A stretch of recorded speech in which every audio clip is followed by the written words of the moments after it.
we are measuring the mental capacity, capability, and skills of every candidate.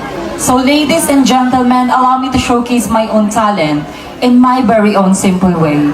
Ang talento ko po ay isang kwento ng isang ina habang sinusundo ang kanyang anak, habang ito'y nakikipag-inuman sa kanyang mga tropa at barkada. Ang sabi ng kanyang ina, "Anak, umuwi ka na sapagkat gabi na."